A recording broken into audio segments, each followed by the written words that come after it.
Estamos de volta ao nosso estudo, que nós estamos aqui já no terceiro vídeo falando sobre a época da igreja primitiva, desde o seu início, né, dos apóstolos até a Renascença ou até a pré-reforma. Né, os acontecimentos, né, em torno da história, da vida, do desenvolvimento dessa igreja, né, todos os seus aspectos positivos e também os seus aspectos negativos. Se você está vendo esse vídeo pela primeira vez, possa entrar na nossa página e ver anteriormente que nós temos já 3 vídeos sobre isso. O vídeo passado nós falamos um pouco sobre a deformação na vida da igreja. Né? Nesse período inicial da vida da igreja, onde nós vamos encontrar essa tensão entre a mensagem bíblica e a tendência de aplicar essa mensagem nas necessidades daquela época. Isso causou na igreja uma deformação. Também nessa igreja houve um conflito entre a igreja e o mundo, porque o cristianismo se tornou suspeito pela sua forma de ser, né, da sua forma exclusiva de vida, e consequentemente a isso, então vieram as perseguições.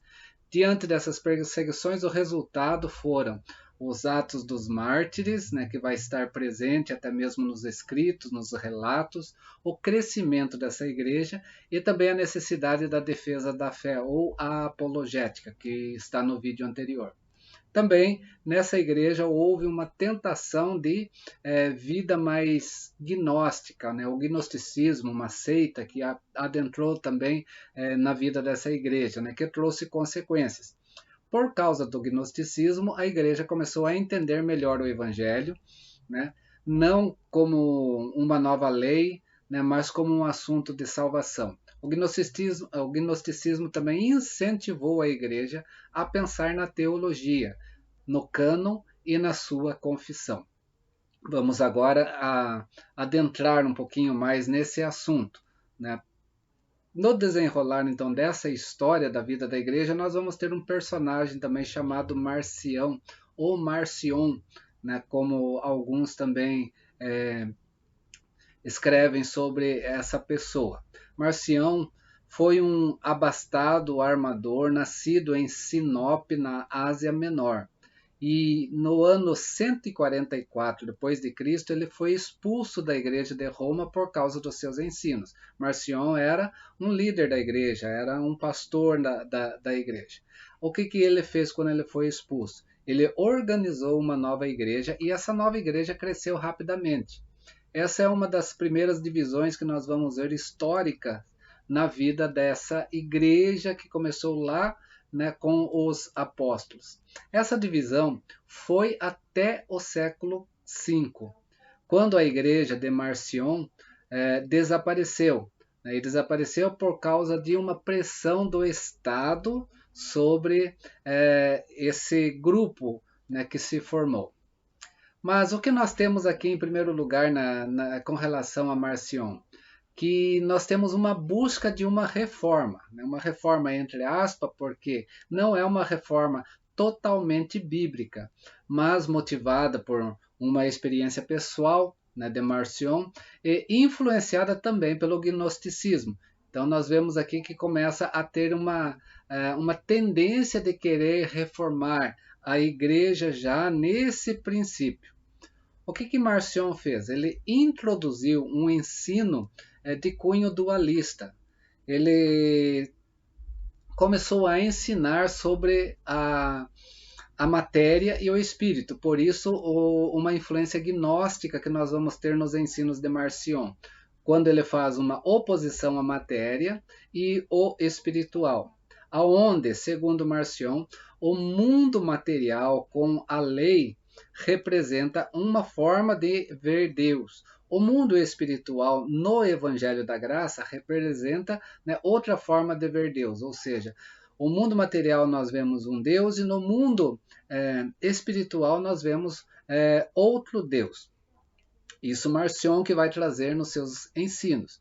Com o resultado desse dualismo, então, que Marcion traz, ele apela para uma vida mais ascética, ou uma vida distante da matéria, o máximo possível. Né? Um mundo material é um mundo material que não é bom para a vida espiritual.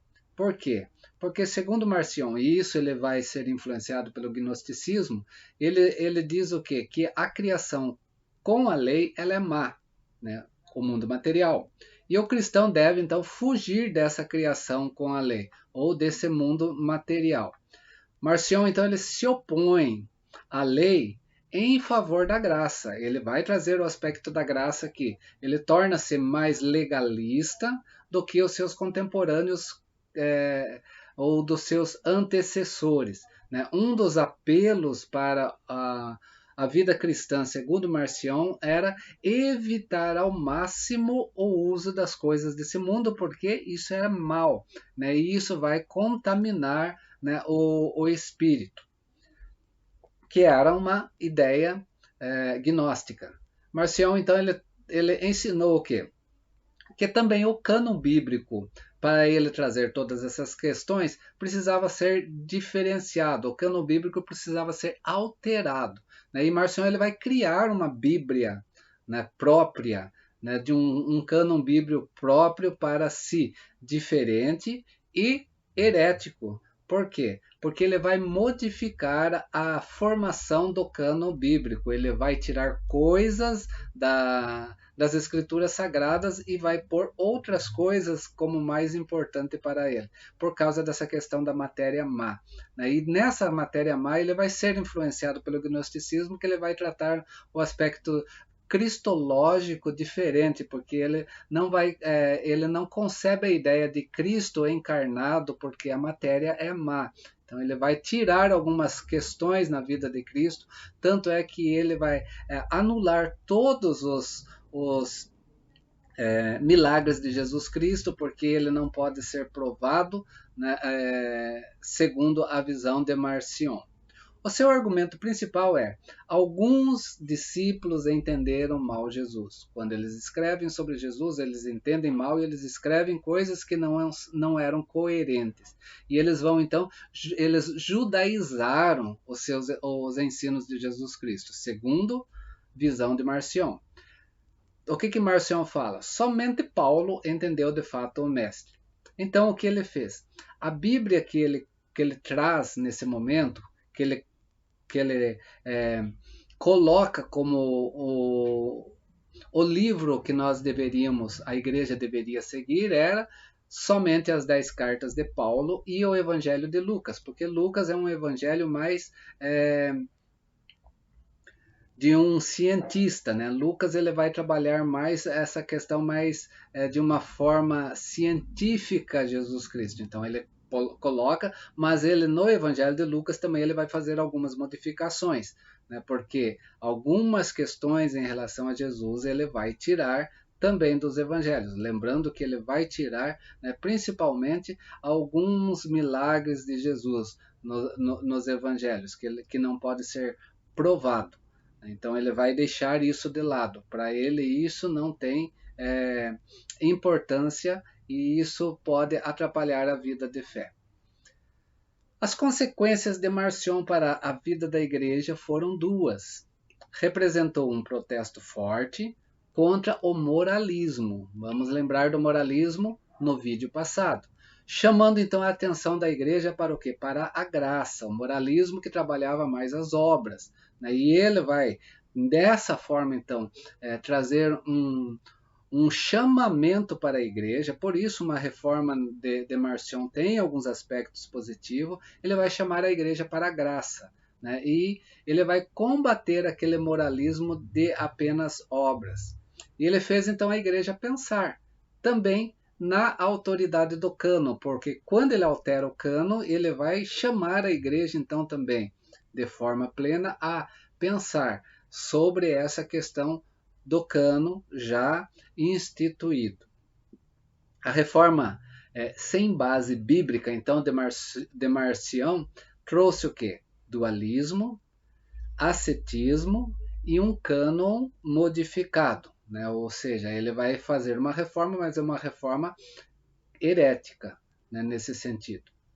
Junto com Marcion, nós vamos ter também o chamado montanismo, que vem de um outro líder de igreja chamado Montano. O montanismo foi o terceiro inimigo da igreja. Ele apareceu também no interior da Ásia Menor, na metade do século II, e desapareceu também no século IV. A causa do seu surgimento, então, foi por causa de um relaxamento na vida da igreja. A igreja relaxou. Lembra que eu falei sobre esse relaxamento no vídeo passado? Porque a igreja achava que Cristo vinha imediatamente, depois essa ideia foi tirada da vida da igreja, que não era naquele momento, e a igreja vai ter um relaxamento. E nesse relaxamento, Montano vai, então, trabalhar um aspecto também, né, na vida da igreja contra esse relaxamento, né, pedindo o quê? Uma espécie de um novo avivamento na vida da igreja. Ele foi um avivalista, mas que produziu um avivamento também sem base bíblica consistente e trazendo heresias para o conceito da igreja. Os seus seguidores, ou os seguidores de Montano, desejavam o quê? A manifestação dos dons espetaculares, né? Uma moralidade mais elevada ainda e mais ênfase no retorno de Cristo, ou na parousia, da volta de Cristo. Aqui nós vamos ter o quê? Introduzindo, querendo colocar na vida da igreja alguns ensinos. Ensinos sobre o Espírito Santo e sobre os dons espetaculares. Um ascetismo mais rigoroso como ensino e uma reação contra a frieza da expectativa da igreja naquele momento, quando ela relaxa, em relação ao retorno de Jesus Cristo. Qual é a consequência do montanismo para a igreja? Uma longa série de avivamento aconteceu, que quase sempre estava apontando para a baixa espiritualidade daquela igreja oficial, mas manifestando certas características de uma seita que deveria ser rejeitada, porque o montanismo ela vai se tornar uma seita. Então o montanismo dizia o quê? Que Montano, o seu líder, né, trouxe nova revelação. Aí vai começar a entrar as novas revelações, né, além daquilo que já é cânon bíblico.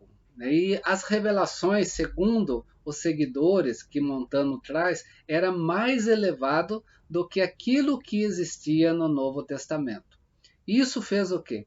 Fez com que a igreja oficial, então, se conscientizasse de que o cânon já tinha sido contemplado, já tinha sido terminado, estava completo. Não cabia mais possibilidades de novas revelações, né? Insistindo que a época da revelação, e aí a igreja vai chocar e vai trabalhar, né, essa heresia de Montano, falando que a época da revelação da igreja já estava terminado, já tinha ficado no passado. O cano já estava completo, né? Não tinha o que acrescentar para o Novo Testamento. Mas o montanismo insistia nisso. E insistia também que somente a igreja isolada poderia manter um entusiasmo e uma expectativa da parousia. Logo, o que Montano vai trabalhar também é não muito diferente de Marcion. A igreja precisa sair do mundo, ela não pode estar no mundo. Aquilo que Jesus fala, que vocês estão no mundo, mas eu oro ao Pai para livrar vocês do mal, para Montano não condiz, né, esse tipo de afirmação para a vida da igreja. A igreja, para ser entusiasta, né, para ser avivada, ela tinha que sair do mundo, né? Ou seja, ela teria que virar quase que uma igreja em mosteiro, que a gente vai ver mais futuramente, e isso trazendo para a vida da igreja.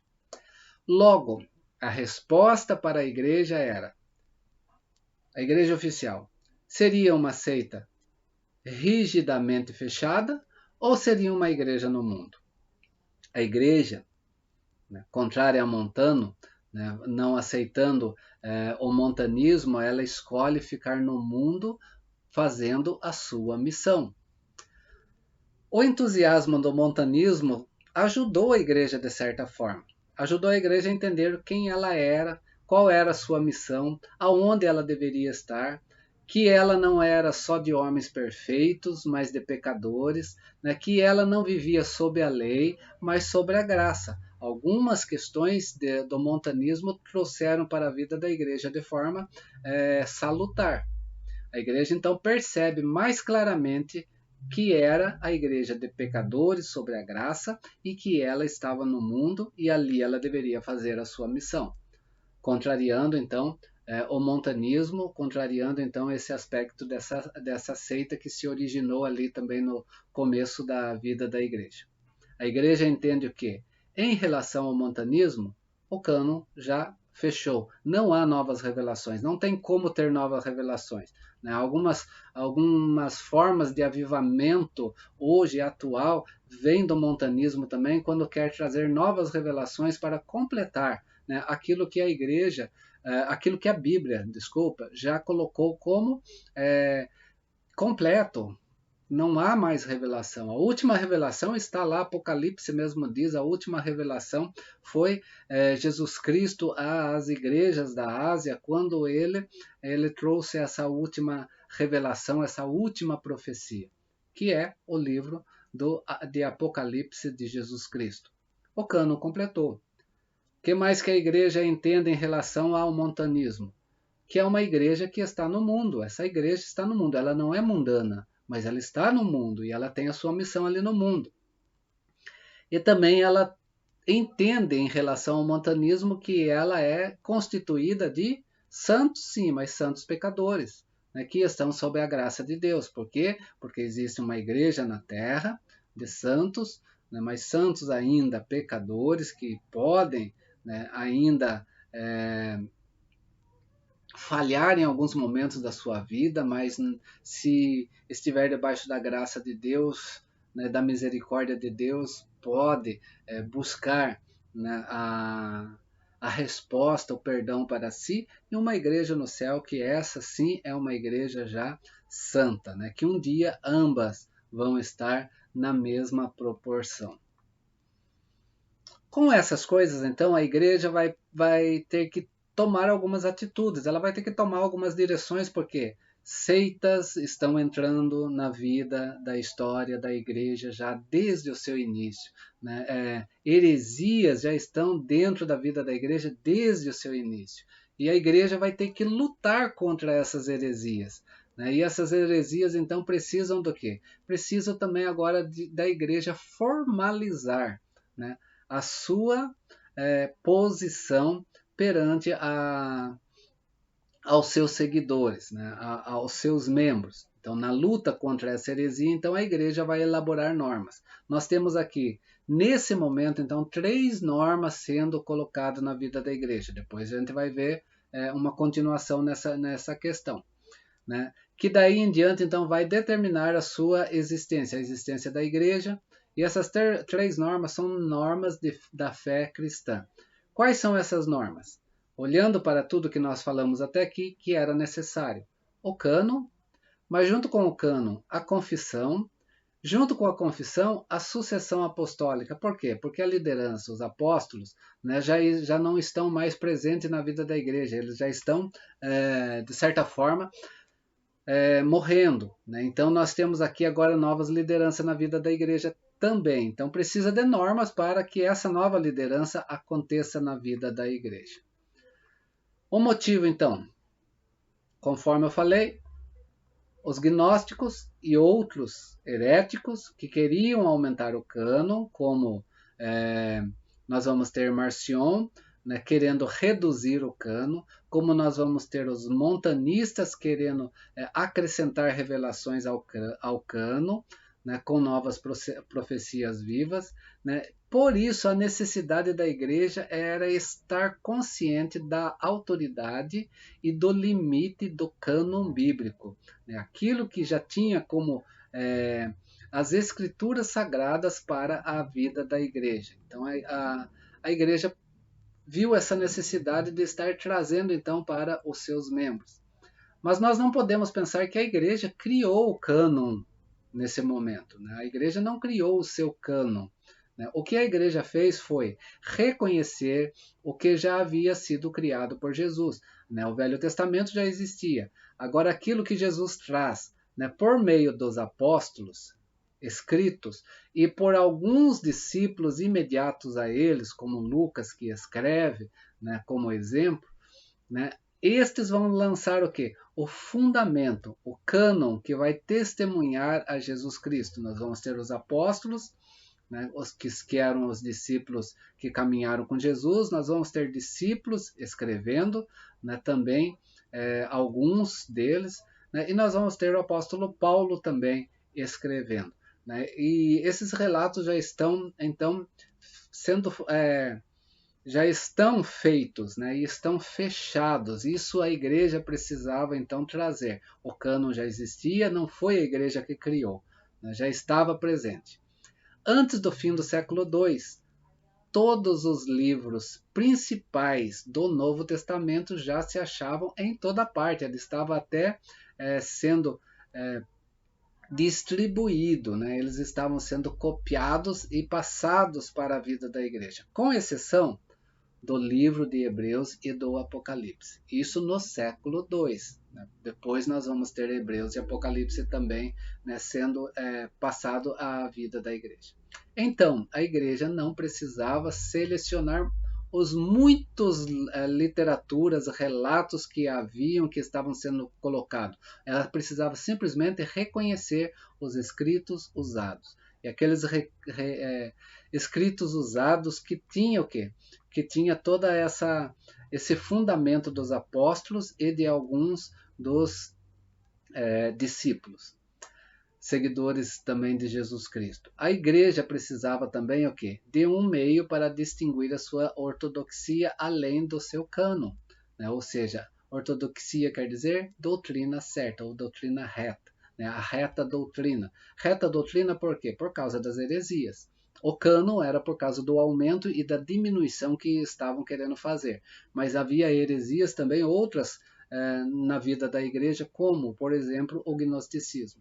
E era preciso, então, o quê? Um resumo da fé da igreja, ou uma doutrina certa, né? Uma confissão de fé na luta contra as heresias.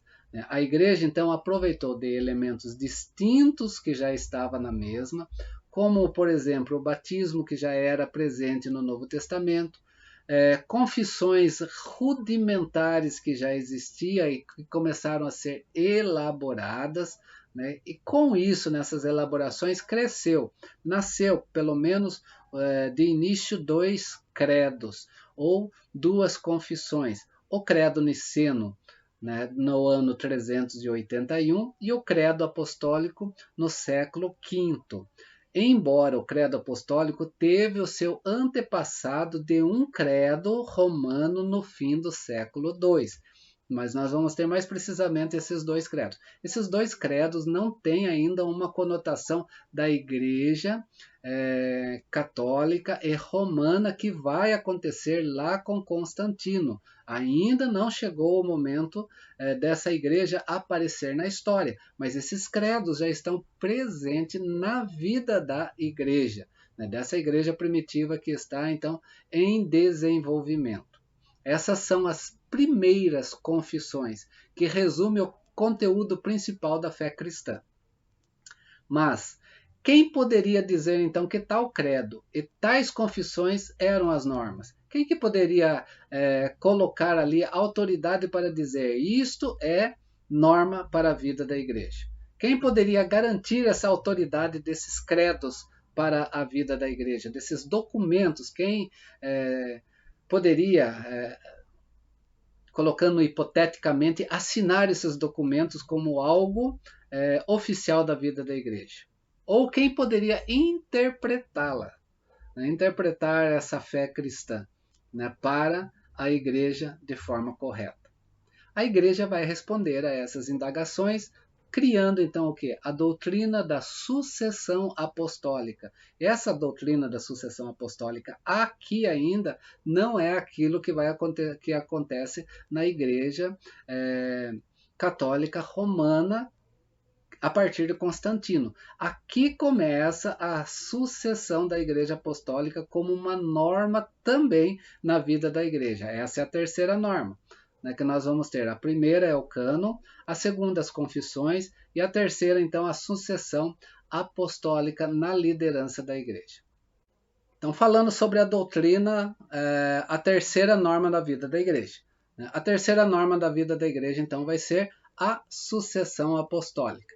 A doutrina da sucessão apostólica quer dizer que os bispos, ou seja, depois nós vamos trazer isso como presbíteros ou pastores dentro de um segmento de história da vida da igreja, mas o bispo, o episcopado, né, aquilo que Paulo vai tratar em suas cartas falando com Timóteo, né, os bispos são os verdadeiros sucessores dos apóstolos, que tinham o quê? Autoridade para determinar o cânon e a confissão da igreja e interpretá-la.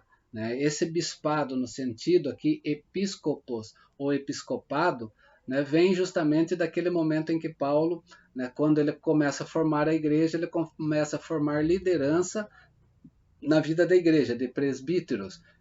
Esses presbíteros são os episcopos, presbíteros e pastores nesse momento. Assim, ao lado do cânon, então, a igreja coloca uma segunda autoridade, o bispo. O cânon, as escrituras sagradas, é uma autoridade na igreja? Sim. Agora o bispo também se torna uma autoridade na vida da igreja também. Né? O que parecia para aquele momento na vida da igreja ser algo mais seguro, porque tendo essa autoridade garantia que a igreja estava no caminho certo. Mas nós vamos ter problemas com relação a isso, por quê?